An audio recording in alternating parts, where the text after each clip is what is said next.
అధ్యక్షత వహిస్తున్నటువంటి మిత్రులు ఆమంచి నాగేశ్వరరావు గారు, వేదిక మీద ఉన్నటువంటి మా గురువు జర్నలిజంలో, ఎందుకంటే ఉదయంలో మేము 1990లో జాయిన్ అయినప్పుడు సారు బ్యూరో ఇన్ఛార్జిగా ఉండేది పాషమన్న, విద్యార్థి మిత్రుడు ఏఎస్ఎఫ్ బాధ్యులు లెనిన్ గారు, సభలో ఉన్నటువంటి ఇంతకుముందు మాట్లాడిన వేణుగోపాల్ గారు, హరగోపాల్ సార్, సునీత గారు, మిగతా విద్యార్థి మిత్రులు, ఏఎస్ఎఫ్ బాధ్యులు అందరికీ శనార్థులు.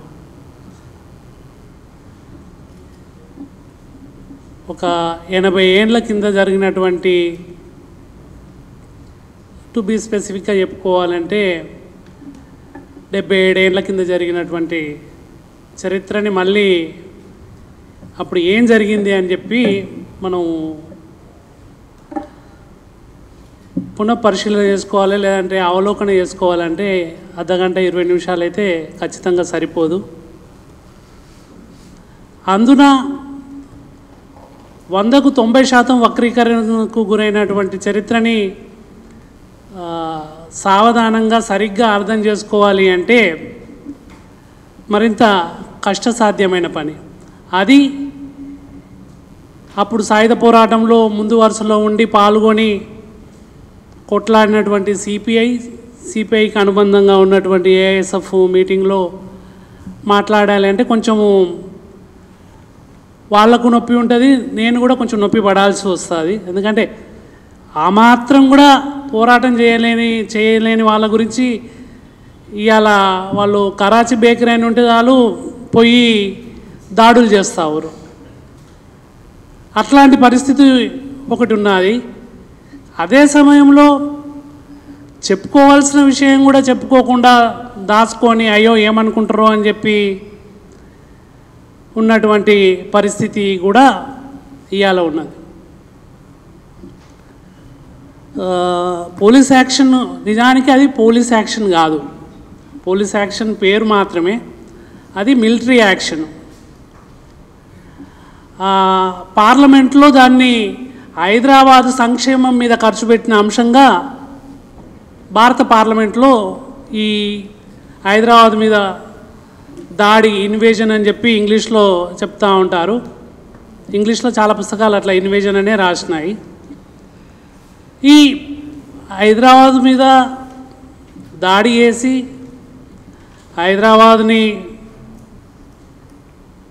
బలవంతంగా లేదా బలవంతం లేకుండానో విలీనం చేసుకున్న తర్వాత ఈ యుద్ధంలో చనిపోయిన వాళ్లకు ఇండియన్ గవర్నమెంటు పెన్షన్లు ఇచ్చింది. అట్లా 122 మందికి హైదరాబాద్ తోటి జరిగిన యుద్ధంలో చనిపోయిన హైయెస్ట్ ఆఫీసర్స్ నుంచి కింది స్థాయి జమీదారు వరకు, పోలీసుల వరకు ఒక 122 మందికి, అంటే లాపతా ఉన్న వాళ్ళు, ఆచూకీ దొరకని వాళ్ళు కూడా దాంట్లో ఉన్నారు.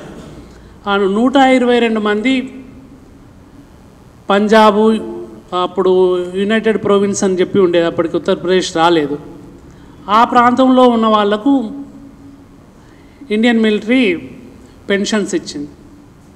అంటే కేవలం అంటే అది కేక్ వాక్ లాగా జరిగింది. మొత్తం హైదరాబాద్ మీద మాకు అందరూ స్వాగతం పలికిరు, రారమ్మని చెప్పి చరిత్ర రాశారు. వందే మాత్రం రామచంద్రరావు సోదరులు వీరభద్రరావు, వందే మాత్రం రామచంద్రరావు అని చెప్పి హైదరాబాద్ మీద పోలీస్ చర్య అని చెప్పి తెలుగులో రాశారు. తెలుగులో రాసిన దాన్ని ఇంగ్లీష్లో 49 జనవరిలోనే వచ్చేసారు. అది 100కు 100% వక్రీకరించినటువంటి చరిత్ర. తెలుగులో ఇంకొక పుస్తకం కూడా ఉంది, హైదరాబాద్పై పోలీస్ చర్య అని చెప్పి, బుర్రకథ అడ్లూరి అయోధ్య రామకం అని చెప్పి రాశాడు. దాంట్లో కూడా మొత్తము జనాలు స్వాగతం పలికిర్రు వాళ్ళకు హైదరాబాద్లో అని చెప్పి ఆ పుస్తకంలో రాశారు. కానీ హైదరాబాద్లో జనాలు స్వాగతం పలికితే ఈ 122 మంది ఎట్లా చనిపోతారు? ఇది ఆ వక్రీకరణకు గురైనటువంటి చరిత్ర. దీంట్లో పలు పార్శ్వాలు ఉన్నాయి. నాకు అరగంట సమయం సరిపోదు, కానీ అరగంట లోపట్నే నేను ముగించాను. 20 నిమిషాలు అన్నాడు, కానీ మా పాషమన్న దయార్ద్ర హృదయుడు అన్న 10 నిమిషాలు నేను తీసుకుంటా. అరగంట లోపల నేను ఒక 8 పేజీల నోట్స్ రాసుకొచ్చుకున్నాను. నోట్స్ ఒక్కొక్క నోట్స్ చదివితేనే ఒక్కొక్క 10 నిమిషాలు ఒక పేజీకి అయితే 80 నిమిషాలు మాట్లాడవచ్చు, కానీ నేను అరగంటలోనే ముగిస్తాను. అయితే పోలీస్ చర్య అనేది ఒక్క హైదరాబాద్కు సంబంధించిన అంశమే కాదు. హైదరాబాద్ కంటే ముందు నిజాం అధీనంలో బేరార్ రాజు కూడా నిజామే. ఇప్పుడు విదర్భ ప్రదేశంలో దాన్ని 1902లో ఈ ప్రదేశాన్ని బ్రిటిష్ వాళ్ళకు లీజ్ ఇచ్చారు. ఆ లీజు ప్రతి సంవత్సరము హైదరాబాద్కు రెంటులాగా బ్రిటిష్ గవర్నమెంట్ చెల్లించేది. జూన్లో మౌంట్ బాటన్ ఇండియాకు స్వాతంత్రం ఇస్తున్నామని చెప్పి ప్రకటించిన తర్వాత హైదరాబాద్లో కదలిక ప్రారంభమైంది. అప్పుడు ఉన్నటువంటి హైదరాబాదు రాజు ప్రముఖుని, అదే మన నిజాము మంత్రిమండలికి అధ్యక్షత వహిస్తున్నటువంటి చత్తారి అనే అతను, ఆయన ఇండస్ట్రియలిస్ట్, పాషమన్న చెప్తాడు ఆయన గురించి. ఆయన హైదరాబాద్ రిప్రజెంటేటివ్గా జూలైలోనే 1947 ఆగస్టు కంటే ముందే ఢిల్లీకి ఒక రిప్రజెంటేషన్ తీసుకొని పోయి బేరార్ సంగతి ఏంది, మా సంగతి ఏంది అని చెప్పి అడుగుతాడు. బేరార్ అనేది ఇప్పుడు చర్చనీయాంశం కాదు. అక్కడి ప్రజలు ఎట్లా కోరుకుంటే అక్కడి ప్రజల అభిష్టం మేరకు మీకు నిర్ణయం జరుగుతుంది. కానీ హైదరాబాద్కు వచ్చేసరికి నిజాం ప్రభుత్వము ఇండియాలో కలవచ్చు, పాకిస్తాన్లో కలవచ్చు, లేదా స్వతంత్రంగా ఉండొచ్చు, ఆయనకు పూర్తి అధికారాలు ఉంటాయి అని చెప్పి ప్రకటించాడు. ఈ ప్రకటించిన దాన్ని బేస్ చేసుకొని నిజాము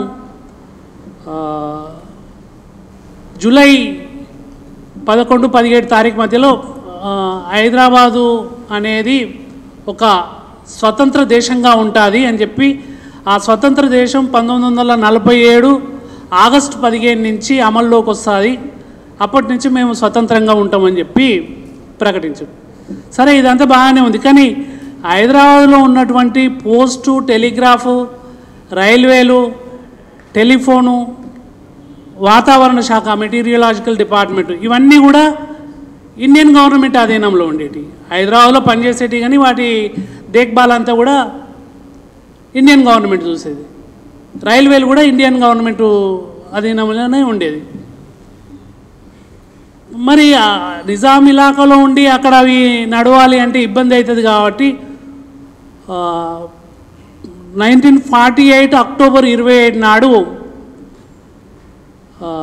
ఈ Chhatari government Indian government India దగ్గర పోయి, అంతకుముందుకు 1947 నవంబర్ 29న వేణుగోపాల్ సార్ చెప్పిండు, నవంబర్ 29న స్టాండ్ స్టిల్ అగ్రిమెంట్ జరుగుతుంది. అంటే ఏదాతద ఉడంబడిక. ఇప్పుడు ఉన్నటువంటి రైల్వేలు ఎట్లా నడుస్తున్నాయో అట్లనే నడవాలి, ఎందుకంటే ఆ ప్రక్రియ ఆగిపోతే ఇబ్బంది అవుతుంది. కాబట్టి అది ఇండియన్ గవర్నమెంటు అదే కోరుకున్నది. ఎందుకంటే ఒకవైపు కశ్మీర్ తోటి కొట్లాడాల్సి వస్తూ ఉంది, పాకిస్తాన్ తోటి కశ్మీర్లో సమస్యలు ఉన్నాయి, పాకిస్తాన్ తోటి కొట్లాడాల్సి వస్తుంది.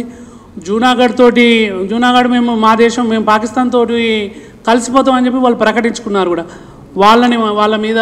ఎందుకంటే అది గుజరాత్లో ఉన్నది జూనాగఢ్. ఈ గుజరాత్ నాయకులు ఎవరు కూడా ఆ జూనాగఢ్ గురించి మాట్లాడరు, కానీ హైదరాబాద్ వచ్చి విమోచనం చేస్తూ ఉంటారు ఆ గుజరాత్ నాయకులే. ఆ జూనాగఢ్ది వేరే సంగతి.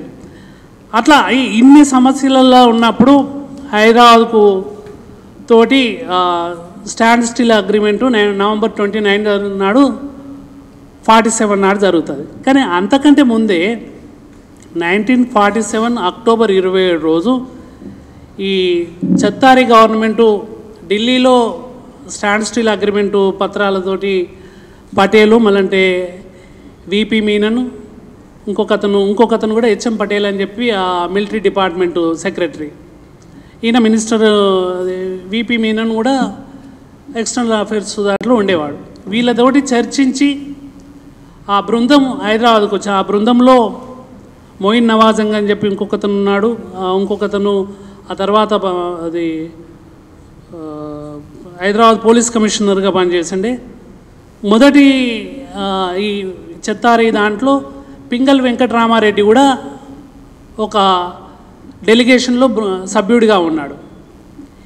ఈ సభ్యులు అక్కడ పోయి ఢిల్లీలో చర్చలు చేసి ఒక అగ్రిమెంట్ పత్రాన్ని తయారు చేసుకొని హైదరాబాద్కి వచ్చి హైదరాబాద్లో నిజాం తోటి సంతకం తీసుకోవాల్సి ఉంటుండే. నిజాం సంతకం పెడితే ఆ ఒప్పందం ఖరారు అయ్యేది. కానీ ఆ ఒప్పందం ఖరారు అక్టోబర్ 27 నాడు ఖరారు అయితే ఆ అక్టోబర్ 27 నాడు సంతకం చేయకుండా నిజాం ఆపి, ఇప్పుడే వచ్చారు కదా రేపు చూసి నేను సలహాలు తీసుకొని రేపు సంతకం పెడతా అని చెప్పి ఒకరోజు నిజాము ఆగిండు అక్టోబర్ 28 వరకు. అక్టోబర్ 27 నాడు అర్ధరాత్రి ఒక 4000 మంది రజాకార్ల గుంపు, ఇప్పుడు మన గవర్నరు రాజ్భవన్ ఏదైతే ఉందో దాంట్లోనే ఈ చెత్తారి అప్పుడు బస చేసి ఉన్నాడు. దాని మీద దాడి చేసి మొత్తం తగలబెట్టేశారు రజాకార్లు. తగలబెట్టి వాళ్ళని మొన్న నేపాల్లో అయినట్టుగా వాళ్ళని దగ్ధం చేసేదే ఉండిండే. కానీ ఇతనితో పాటు సర్ వాల్టర్ మాంగ్టన్ అని చెప్పి నిజాంకు అడ్వైజర్, అతను మౌంట్ బాటన్కు చుట్టం. ఇదంతా చాలామంది చుట్టాలే ఉన్నారు. వాల్టర్ మాంగ్టన్కు ఈ మౌంట్ బాటన్ చుట్టము, అట్లాగే నిజాము ఈ చెత్తారికి మన మొయిన్ నవాజంగ్ హైదరాబాద్ పోలీస్ కమిషనరు బాబామార్దులు వీళ్ళిద్దరు. ఇట్లా చాలామంది విత్ ఇన్ ద ఫ్యామిలీ లాగానే ఉండేది. ఈ వాళ్ళ మీద దాడికి వచ్చేసరికి ఆ తర్వాత చెత్తారి రాజీనామా చేస్తాడు. రాజీనామా చేసిన తర్వాత వాల్టర్ మాంగ్టన్ రాజీనామా చేయలేదు, కానీ ఆయన సైలెంట్గా ఉండిపోతాడు. ఎందుకంటే ఆయన చాలా ఇన్ఫ్లుయెన్స్ పర్సన్. నిజానికి నిజాం సరైన సలహాలు తీసుకొని ఆయనకు సలహాలు ఇచ్చేవాళ్ళు సరైన వాళ్ళు లేకపోవడం మూలంగానే నిజాం అధికారాన్ని కోల్పోయాడు. లేకుంటే నిజాము ఒకవైపు పాకిస్తాను అది దానికి మళ్ళీ వస్తాను. పాకిస్తాను మద్దతుగా ఉన్నది, బ్రిటన్ మద్దతుగా ఉన్నది. వీళ్ళు హైదరాబాదుకు డొమినియన్ స్టేటస్ ఉండి మా మీద దాడి చేస్తూ ఉంది భారత ప్రభుత్వం అని చెప్పి వీళ్ళు ఐక్యరాజ్య సమితికి ఆగస్టు 21 నాడు పోయారు. దాంట్లో బత్తుల శ్యామ్ సుందర్ అని చెప్పి ఒక దళితుడు రజాకార్లకు నాయకుడు అని చెప్పి చెప్తారు, కానీ ఆయన ఇండిపెండెంట్ లీడరు. ఈ మొయిన్ నవాజంగ్ కూడా దానికి డెలిగేషన్ లీడ్ చేసిండు యుఎన్ఓకు. వాళ్లకు కేసు వాదించడానికి ఇంగ్లాండ్లోని బ్యాంకులో డబ్బులు జమ చేసిరు. ఆ డబ్బులు ఇప్పటికీ కూడా మాదంటే మాది అని చెప్పి పాకిస్తాను, ఇండియా, నిజాం వారసులు కొట్లాడుతారు. ఆ పైసలు ఇంకా ఆన్నే ఉన్నాయి. అయితే వీళ్ళని ఐక్యరాజ్య సమితిలో ఒకవైపు కొట్లాడుతూ ఉన్నారు. విన్స్టన్ చర్చిల్ హైదరాబాద్లో ఆయన 1920sలోనే హైదరాబాద్లో మిలిటరీ ఆఫీసర్గా పనిచేసిండు. ఇంగ్లాండు ప్రతిపక్ష నాయకుడిగా హైదరాబాదుకు ఇండిపెండెంట్గా ఉండడానికి మనం మద్దతు ప్రకటించాలి అని చెప్పి అక్కడ పార్లమెంట్లో తీర్మానం పెట్టి ఆమోదింపజేస్తారు. ఆ తీర్మానంలో ఏం మాట్లాడతాడంటే, అది తీర్మానంలో ఒక చర్చ వస్తుంది. హైదరాబాద్ అనేది ఒక ల్యాండ్ లాక్డ్ కంట్రీ, చుట్టూ ఎక్కడ కూడా సముద్ర తీరం లేదు, ల్యాండ్ లాక్డ్ కంట్రీ. దానికి స్వాతంత్రం ఇచ్చినట్టయితే స్వేచ్ఛా స్వాతంత్రాలతోటి అది మనగలగడం కష్టం అని చెప్పి, అంటే స్వీడన్ కూడా ల్యాండ్ లాక్డ్ కంట్రీ, జెకోస్లోవేకియా కూడా ల్యాండ్ లాక్డ్ కంట్రీ. అట్లంటే వాటికి స్వాతంత్రము లేకుండా పోతుందా? ఖచ్చితంగా వాటికి స్వాతంత్రం ఇవ్వాలి అని చెప్పి వాదన చేసిండు. ఇవన్నీ కూడా నిజాము అన్నింటినీ దృష్టిలో పెట్టుకొని సరిగ్గా అడుగులు వేసినట్టయితే ఇవాళ హైదరాబాద్ చరిత్ర మరో తీరుగా ఉండేది. అక్కడ అక్టోబర్ 28 నాడు దాడి జరిగిన తర్వాత మళ్ళా ఈ స్టాండ్ స్టిల్ అగ్రిమెంట్లో కొన్ని సవరణలు చేయాలి అని చెప్పి అప్పుడు కొత్తగా మళ్ళీ అది లాయక్ అలీ వస్తాడు. ఆయన కూడా ఇండస్ట్రియలిస్టు, జిన్నాకు దోస్తు. లాయక్ అలీ బృందము ఢిల్లీకి పోతే ఢిల్లీలో పటేల్ వాళ్ళు దాంట్లో ఒక్క అక్షరం కూడా మార్చేది లేదు, మేము మార్చడానికి సిద్ధం, ఎందుకంటే వాళ్ళకు పై చేయి సాధించినట్టుగా అయిపోయింది, వీళ్ళ దాంట్లో వీళ్ళు కొట్లాడుకుంటారు, మాకు అవకాశం దొరికింది అని చెప్పి. ఒకవైపు ఈ స్టాండ్ స్టిల్ అగ్రిమెంట్ చేసుకుంటూనే ఆ స్టాండ్ స్టిల్ అగ్రిమెంట్ చేసుకోవడానికి ప్రధాన కారణం భారతదేశానికి ఏంది అంటే వీళ్ళు పోయి పాకిస్తాన్ తోటి కలుస్తారేమో అని చెప్పి ఒక భయం ఉండింది. ఎందుకంటే నిజాంకు ఫ్రీ హ్యాండ్ ఉన్నది, నేను భారతదేశ విభజన చట్టంలోనే కలిస్తే పాకిస్తాన్లో కలవచ్చు, కలిస్తే ఇండియాలో కలవచ్చు, లేదంటే స్వతంత్రంగా కూడా ఉండొచ్చు. ఈ పాకిస్తాన్ తోటి కలుస్తారేమో అనే భయంతో ఆ స్టాండ్ స్టిల్ అగ్రిమెంటు భారతదేశం కుదుర్చుకుంది. అట్లా ఆ స్టాండ్ స్టిల్ అగ్రిమెంటు కుదుర్చుకున్న తెల్లారి నుంచి అటు ఇండియా ఇటు హైదరాబాద్ వాళ్ళు ఉల్లంఘించారని చెప్పి వీళ్ళు ఉల్లంఘించారని చెప్పి వాళ్ళు, ఎందుకంటే హైదరాబాద్ బార్డర్లో ఉమ్రీ లాంటి బ్యాంకు దోపిడీలు అవుతాయి. నీకు రాత్కి సర్కార్ దిన్కి సర్కార్ అని చెప్పి ఉంటుంది. ఒకవైపు కమ్యూనిస్టులు రాత్రిపూట వచ్చి దాడి చేసిపోతూ ఉంటారు, అదే సమయంలో పగటిపూట రజాకార్లు దాడి చేస్తూ ఉంటారు. ఈ నేపథ్యంలోనే ఆగస్టు 21, 1948లో షోయబుల్లా ఖాన్ హత్య అవుతుంది. ఇవన్నీ కూడా ఒకదాని వెనుక ఈ సంఘటనలన్నీ కూడా హైదరాబాద్ మీద పోలీస్ చర్యకు దారితీస్తూ ఉంటుంది.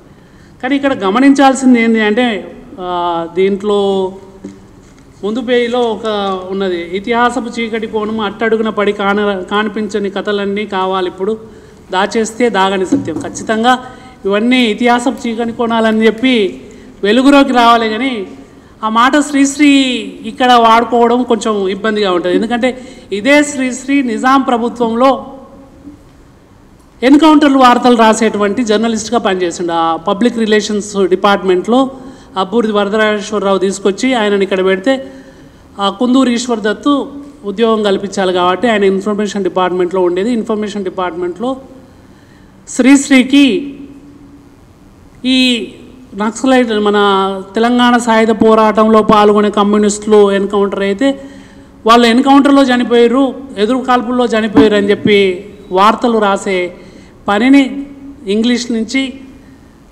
తెలుగులోకి తర్జుమా చేసే పని శ్రీశ్రీ చేసిండు. ఇక్కడ ఇంకొక విషయం కూడా కమ్యూనిస్ట్ పార్టీ గురించి చెప్పుకోవాలి. కమ్యూనిస్టులు రజాకార్లు కలిసి కొట్లాడిరు అంటే అది ఏం మాటలు చెప్తున్నావు, ఏం మాట్లాడుతున్నావు అని చెప్పి అనిపిస్తుంది. ఇంతకుముందుకు వేణుగోపాల్ సార్ చెప్పారు, బహుపార్శ్వాలుగా ఉన్నది. ఎందుకంటే కాంగ్రెసు కమ్యూనిస్ట్ పార్టీలు కలిసి ప్రిలిమినరీ దశలో సాయుధ పోరాటంలో ఉన్నారు. కానీ కాంగ్రెస్ వాళ్ళు ఎన్నడూ కూడా హైదరాబాద్లో సాయుధ పోరాటం జరుగుతున్న కాలంలో హైదరాబాద్లో లేరు. వాళ్ళు పోయి మద్రాసులో విజయవాడలో తలదాచుకున్నారు. నీకు బూరుగుల రామకృష్ణారావు కానీ మర్రి చెన్నారెడ్డి కానీ చాలామంది అక్కడ వాళ్ళ క్యాంపులు పెట్టుకొని అక్కడ ఉన్నారు. హైదరాబాద్లో కాంగ్రెస్ పార్టీ తరఫున ఎవరున్నారు అంటే సంగెం లక్ష్మీబాయమ్మ ఉన్నది. సంగెం లక్ష్మీబాయమ్మ షోయబుల్లా ఖాన్ చనిపోతే అందరికంటే ముందుగాల పోయి వాళ్ళ భార్యను, షోయబుల్లా ఖాన్ భార్యను ఓదార్చిన మహిళ ఆమె. అయితే ఇక్కడ కమ్యూనిస్ట్ పార్టీ గురించి చెప్పుకునేది ఏంటి అంటే తొలి దశలో కమ్యూనిస్టులు కాంగ్రెస్ పార్టీ ఇద్దరు కలిసి నిజాం ఫ్యూడలిజానికి వ్యతిరేకంగా కొట్లాడారు. ఈ కొట్లాడుతున్న క్రమంలోనే 1948 ఫిబ్రవరి 28 నుంచి మార్చి 6 వరకు కలకత్తాలో కమ్యూనిస్ట్ పార్టీ ప్లీనరీ అవుతుంది. అది మన ఇండిపెండెన్స్ తర్వాత, భారత స్వాతంత్రం తర్వాత 1948 ఫిబ్రవరి 28 నుంచి మార్చి 6 వరకు కలకత్తాలో కమ్యూనిస్ట్ పార్టీ ప్లీనరీ అయితే దాంట్లో తీర్మానం ఏం చేస్తారంటే ఈ బూర్జువా ప్రభుత్వాల్ని మనము నిలదీయాల్సిందే, వాళ్ళకు వ్యతిరేకంగా పోరాటం చేయాల్సిందే అని చెప్పి తీర్మానం చేసుకుంటారు. ఆ తీర్మానం చేసుకున్న తర్వాతనే పటేల్ ఏమంటాడంటే, భారతదేశపు కడుపులో హైదరాబాద్ ఒక క్యాన్సర్ లాగా ఉంది, ఆ క్యాన్సర్ని సర్జరీ చేసి తీసేస్తే కానీ దేశం బాగుపడదు అని చెప్పి ఆ పేరిట కమ్యూనిస్టులని కమ్యూనిస్టులని తుదముట్టించేందుకు వాళ్ళు ఒక పన్నాగంతో అది బహిరంగంగానే ప్రకటించారు. ఈ విషయం హైదరాబాదు గవర్నమెంట్ ప్రకటించినటువంటి డాక్యుమెంట్లో కూడా రికార్డ్ అయి ఉన్నది. అయితే ఇది ప్రకటించిన తర్వాత 48 ఈ మార్చి తర్వాత మే 4 నాడు అప్పటి వరకు కమ్యూనిస్ట్ పార్టీ మీద ఉన్నటువంటి నిషేధం ఎత్తివేస్తారు. ఆ నిషేధం ఎత్తివేసిన తర్వాత హైదరాబాద్లో రాజబహదూర్ గౌరు, మళ్ళీ అంటే మగ్దుమ్ మొయిద్దీన్, ఇక్కడ అష్మత్ గంజ్ అని చెప్పి ఉంటుంది. అష్మత్ గంజ్ అంటే మన సుల్తాన్ బజార్ పోలీస్ స్టేషన్ ఇప్పుడు ఏదైతుందో అది అక్కడ. ఆ అష్మత్ గంజ్లో బహిరంగ సభ పెట్టి మేము రజాకార్లతోటి కలిసి నెహ్రూ ప్రభుత్వానికి వ్యతిరేకంగా కొట్లాడతామని చెప్పి బహిరంగ సభలో ప్రకటించారు. ఆ కరపత్రాల్ని వెల్దుర్తి మాణిక్యరావు తన హైదరాబాద్ స్వాతంత్రోద్యమ చరిత్రలో ఆ కరపత్రం కూడా రికార్డ్ చేయడం జరిగింది. ఇట్లా నిజాంకు వ్యతిరేకంగా సాగిన పోరాటం ఒక దశలో కమ్యూనిస్టులతోటి రజాకార్లు కమ్యూనిస్టులు ఇద్దరు కలిసి భారత ప్రభుత్వానికి వ్యతిరేకంగా పోరాటం చేశారు. ఆ తుది దశలో రజాకార్లు మళ్ళంటే కమ్యూనిస్టు పార్టీ కూడా చాలా చాలా సంవత్సరాలు ఇద్దరు కూడా కొట్లాడుకున్నారు.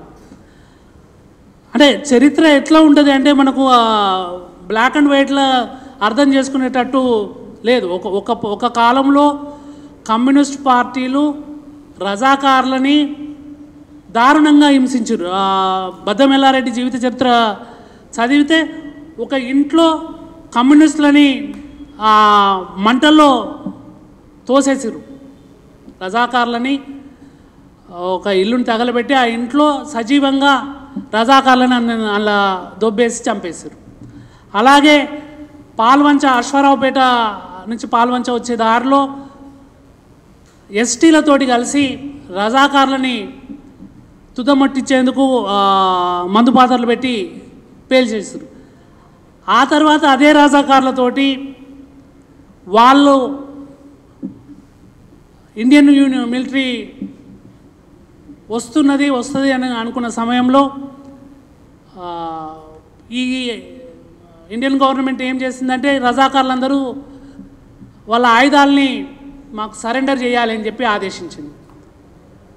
వాళ్ళకు ఇండియన్ మిలిటరీకి సరెండర్ చేయకుండా వీళ్ళు కమ్యూనిస్టులకు ఇచ్చారు. ఎందుకంటే పోరాటం చేస్తుర్రు, సైన్యానికి వ్యతిరేకంగా పోరాటం చేస్తున్న ఉద్దేశంతో వీళ్లకు ఆయుధాలు కమ్యూనిస్టులకు ఇచ్చారు. ఇక్కడే భారత ప్రభుత్వం ఏం చేసింది అంటే పోలీస్ యాక్షను కాగానే ప్రజల దగ్గర ఉన్నటువంటి ఆయుధాలన్నీ కూడా మిలిటరీకి సరెండర్ చేయాలి, లేదంటే తీవ్రమైన చర్యలు తీసుకుంటాము అని చెప్పి బలవంతంగా ఇంటింటికి పోయి చెక్ చేశారు. ఆ ఇంటింటికి పోయి చెక్ చేసే క్రమంలో ముస్లింల దగ్గర ఉన్న ఆయుధాలన్నీ తీసుకున్నారు. కాంగ్రెస్ పార్టీకి అనుకూలంగా ఉన్న వాళ్ళ దగ్గర ఆయుధాలని వదిలేశారు. అంటే ఒకవైపు ముస్లింలు నిరాయుధులయ్యారు, మరోవైపు కమ్యూనిస్ట్ పార్టీ కాంగ్రెస్ పార్టీ వాళ్ళు సాయుధులయ్యారు. ఘర్షణ జరిగినప్పుడు ఈ కాంగ్రెస్ పార్టీ కార్యకర్తలు హిందువుల మీద దాడి చేసిన సంఘటనలు కూడా ఉన్నాయి. మళ్ళీ ఈ పోలీస్ యాక్షను తర్వాత అంటే పోలీస్ యాక్షన్కు 4-5 కోణాలు ఉన్నాయి. ఒకటి నిజాం కోణం నుంచి చూడాలి, ఒకటి రజాకార్ల కోణం నుంచి, ఇంకొకటి కమ్యూనిస్ట్ పార్టీ కోణం నుంచి, ఇంకొకటి కాంగ్రెస్ పార్టీ వైపు నుంచి, చివరిగా భారత ప్రభుత్వం కోణం నుంచి. ఇవన్నీ చూసినట్టయితే ఈ అన్ని కోణాల నుంచి అనలైజ్ చేసినప్పుడు మాత్రమే హైదరాబాద్ యొక్క చరిత్ర ఎట్లా ఉన్నది అనేది మనం ఒక నిష్పక్షపాతంగా సాధికారంగా అర్థం చేసుకోవడానికి ఉంటుంది. ఎస్ఎన్ ప్రసాద్ అని చెప్పి హైదరాబాద్పై పోలీస్ చర్య పేరిట ఒక పుస్తకం 72లో వేసిండు. ఎందుకంటే ఒక పత్రము 25 ఏళ్ళ ఒక సీక్రెట్ కాన్ఫిడెన్షియల్ పత్రము 25 ఏళ్ళ తర్వాత మాత్రమే ఓపెన్ అవుతుంది. కాబట్టి హిస్టారికల్ డిపార్ట్మెంట్, హిస్టరీ డిపార్ట్మెంట్ అనేది ఒక ఇండియన్ మిలిటరీలో భాగంగా ఏర్పాటైంది 72లో. దాని తరఫున హిస్టరీ డిపార్ట్మెంట్ తరఫున ఎస్ఎన్ ప్రసాద్ హైదరాబాద్పై పోలీస్ యాక్షన్ పోలో అని ఆపరేషన్ పోలో మీద ఒక పుస్తకం వేశాడు, 258 పేజీల పుస్తకం. దాంట్లో ఆయన ఏం రాస్తాడు అంటే, మేము భారత సైన్యానికి సంబంధించిన అన్ని డాక్యుమెంట్లు చూసినాం, కానీ హైదరాబాద్ ప్రభుత్వానికి సంబంధించినటువంటి ఒక్క పత్రం కూడా మాకు దొరకలేదు అని చెప్పి అంటాడు.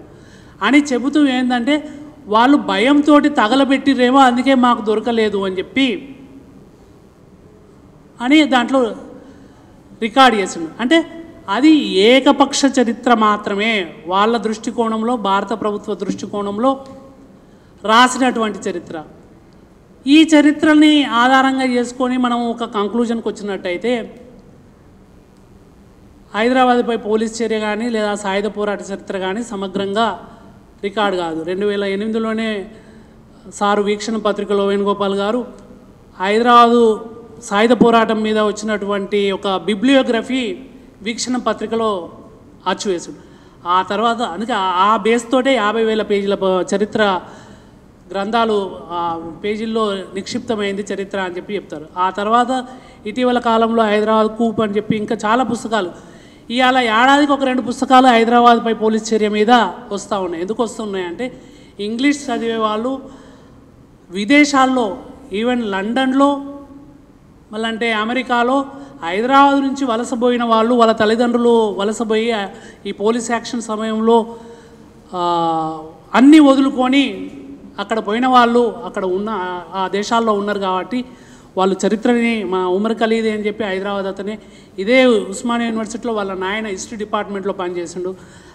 ఇదే హిస్టరీ డిపార్ట్మెంట్ గురించి చెప్తుంటే ఇంకొక అతను అబ్దుల్ అజీజ్ అని చెప్పి ఇదే ఉస్మానియా యూనివర్సిటీ ఇంగ్లీష్ డిపార్ట్మెంట్లో ఐసీ బులంది ఐసీ పస్తీ అని చెప్పి షోర్ అండ్ వేవ్ అని చెప్పి ఒక నవల రాసిండు. ఆ నవలని ఐక్యరాజ్య సమితి ఉర్దూ నుంచి ఇంగ్లీష్లో తర్జుమా చేసి 1976 ఆ ప్రాంతంలో అచ్చువేసింది. అంటే ఈ యూనివర్సిటీకి పోలీస్ యాక్షన్ కంటే ముందు ఒక నెల రోజుల ముందు ఈ యూనివర్సిటీకి 48లో సెలవులు ఇచ్చారు. ఆగస్టులో, సెప్టెంబర్లో ఇవ్వాల్సినవి ఆగస్టులోనే, అక్టోబర్లో ఇవ్వాల్సినవి సెప్టెంబర్లోనే సెలవులు ప్రకటించారు. అట్లా ఈ యూనివర్సిటీకి కూడా అట్లాంటి సంబంధాలు ఉన్నాయి. నిజానికి నిజానికి 1951 పాకిస్తాన్ కరాచీ సెన్సస్ లెక్కలు తీస్తే హైదరాబాద్ నుంచి వలసపోయిన వాళ్ళు 1,00,000 మంది ఉన్నారు అని చెప్పి ఉమర్ ఖలీద్ పుస్తకంలో ఉంది. అది ఆయన నోటికి రాసింది కాదు, సెన్సస్ పుస్తకంలో వాళ్ళు ఎక్కడి నుంచి మైగ్రేట్ అయ్యారు అనేది రికార్డ్ అయింది. కాబట్టి దాని గురించి చెప్పడం జరిగింది. ఇది నేను ఎంచుకున్న దాంట్లో ఓన్లీ నిజాం గురించే చెప్పడం జరిగింది. ఇంకా రజాకార్ల పక్షాన ఏం జరిగిందని చెప్పి, స్టేట్ కాంగ్రెస్ తరఫున ఏం జరిగింది, ఇండియా మున్షి అనే అతను 48 పోలీస్ నవంబర్ 29 తర్వాత భారత ఏజెంట్ జనరల్ హైదరాబాద్లో నియమించుకోవడానికి అవకాశం దక్కిన తర్వాత మాత్రమే ఆయన ఇక్కడికి రాగలిగిండు. ఇక్కడికి వచ్చిన తర్వాత గాంధీ చనిపోయిన తర్వాత ఏమి కుతంత్రాలు పన్ని హైదరాబాద్ అరవముదం అయ్యంగారు అని చెప్పి ఒకతను ఉండేవాడు, ఆయనను ఒక స్పైగా ఉపయోగించుకొని ఆ అరవముదం అయ్యంగారు నిజాం గవర్నమెంట్లో మంత్రి, ఆ మంత్రిని స్పైగా ఉపయోగించుకొని ఇవన్నీ పనులు చేసిండు. కానీ నేను ముగించే ముందు ఒక 4-5 నేను రాసుకునే అందరికీ తెలియాలి అని చెప్పి చెప్తున్నాను. ఒకటి ఏంటి అంటే, హైదరాబాద్పై పోలీస్ చర్యపై నిష్పక్షపాతమైన చరిత్ర వెలువడాలి. ఇప్పటి వరకు బయటి వాళ్ళు వాళ్ళ దృష్టికోణంతో రాసిందే ఉన్నది. కానీ తెలుగులో నిజానికి హైదరాబాద్లో ఉండి రాసిన వాళ్ళు, ఇప్పుడు సునీత మేడం మోయిద్ తీసుకొస్తే అది మొదటి పుస్తకం అవుతుంది. ఇక్కడ ఉండి రాస్తున్న వాళ్ళ దాంట్లో, ఎందుకంటే అఫ్సర్ రాసినా కూడా అఫ్సర్ అమెరికాలో ఉండి రాసిండు అనేదే చెప్పుకోవాలి. ఈ ఏఎస్ఎఫ్ కానీ నేను ఫస్ట్ టైం చూస్తున్నాను. దీంట్లో జవాద్ రజ్వీ, రజబ్ అలీ, బందగి వీళ్ళ గురించి ఒక సిపిఐ బుక్లెట్లో ఫోటోల రూపంలో రావడం అనేది ఇది మొదటిసారి. ఇప్పటికీ బందగికి సంబంధించిన బయోగ్రఫికల్ డీటెయిల్స్ కొంత దేవులపల్లి వెంకటేశ్వరరావు రాసిండు.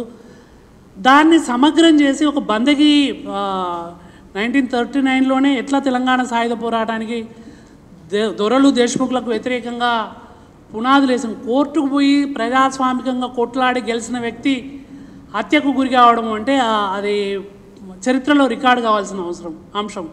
నేను షోయబుల్లా ఖాన్ గురించి నేను రాసినాను. అలాగే తెలంగాణ సాయుధ పోరాటం ఒక సబాల్టన్ దృక్కోణం అని చెప్పి అది కూడా కొంత రికార్డు చేసినాను. ఇది కాంగ్రెస్, కమ్యూనిస్ట్ పార్టీకి, ఆర్ఎస్ఎస్కు ఇద్దరికి కూడా 100 సంవత్సరాలైన సందర్భం. ఈ 100 సంవత్సరాలైన సందర్భంగా హిందుత్వ ఉన్మాదానికి వ్యతిరేకంగా హిందూ ముస్లిం మైత్రికి సంబంధించిన చరిత్ర ఇంకా ఎక్కువ రికార్డ్ అయినట్టయితే, ఎక్కువ వెలుగులోకి వచ్చినట్టయితే వాళ్ళ ఉన్మాదాన్ని ఆ మేరకు అడ్డుకట్ట వేయడానికి అవకాశం ఉంటుంది. కాబట్టి ఆ ప్రయత్నము కమ్యూనిస్ట్ పార్టీలుగా దళిత బహుజనులుగా మనం చేయాల్సిన అవసరమే ఉన్నది. ఎందుకంటే ఇంతకుముందుకు సునీత గారు మాట్లాడుతూ వీఆర్ మేకింగ్ ద హిస్టరీ అని చెప్పి మనకు తెలియని మన చరిత్ర గురించి చెప్పారు. ఆ మనకు తెలియని మన చరిత్రలో ముస్లింలు ఉన్నారు, ముస్లిం మహిళలు ఉన్నారు, బ్రాహ్మణ రెడ్డి మహిళలు ఉన్నారు, ఒకరిద్దరు బీసీ మహిళలు ఉన్నారు. కానీ ఒక్కరంటే ఒక్క దళిత మహిళ కూడా దాంట్లో లేరు. కానీ దళిత మహిళలు కారం పొడి పట్టుకొని సాయుధ పోరాటంలో దొరలు దేశముఖుల మీద దాడి చేసారు. ఈ బాబు దొర అని చెప్పి ఆయనను రైల్వే స్టేషన్లో అందరూ చూస్తుండగా లంబడి మహిళలు పొడిచి చంపి తలకాయతోటి ఫుట్బాల్ ఆడుకున్నారు. అట్లాంటి చరిత్రని సృష్టించినటువంటి మహిళల గురించి కూడా మనము ఎక్కువగా రికార్డు చేసుకోవాలని చెప్పి చెప్తూ, హైదరాబాద్కు సంబంధించిన గంగా జమున తహజీబ్ని ముందు కూడా ఇట్లాగే కొనసాగించాలని చెప్పి కోరుకుంటూ ఈ అవకాశం ఇచ్చిన ఏఎస్ఎఫ్ మిత్రులకు, ముఖ్యంగా సత్య, లెనిన్కు అందరికీ ధన్యవాదాలు.